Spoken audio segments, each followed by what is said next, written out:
5 reasons not to take up architecture. Let's go. Number 1, sleepless nights. Yes. So, kung mahilig ka sa tulog, hindi para sa iyo ang RK. Dahil kadalasan, pag naghahabol ng plate, natatamba ka ng plate, napupuyat kami or worse, wala talaga kami tulog pagpasok sa school. Paminsan, we give up. Nakakaya sabihin. Pero ito ang experience ko. Nag-give up ko na maligo, mag-toothbrush, kumain. Number 2, it's really expensive. Tuition fee pa lang, sobrang mahal na ng RK. Number 2, napakamahal ng laptop for RK o rendering. Dapat gaming laptop ka.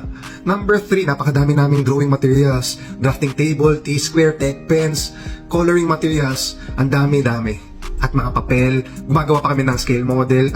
At the end of the course, magtitesis ka pa, papaprint ka pa ng napakalaki. Number 3, you need at least 7 years to become an architect. Yes, 7 years. Well, depende sa school, pero most of the time, 7 years ang kailangan mo. Pag 5 years yung degree mo sa school, like where I came from, I'm from UST, 5 years yung course doon.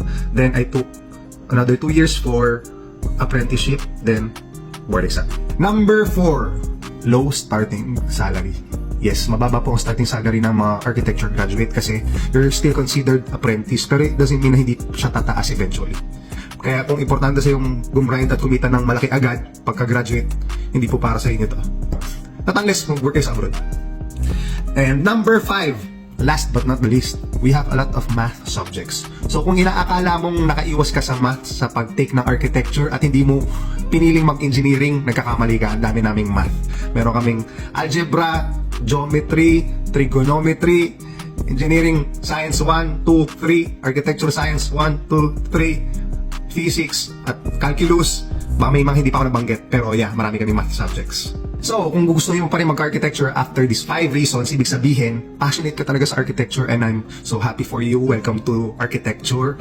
You're bracing the challenge. One of the hardest courses daw based sa Google. And good luck.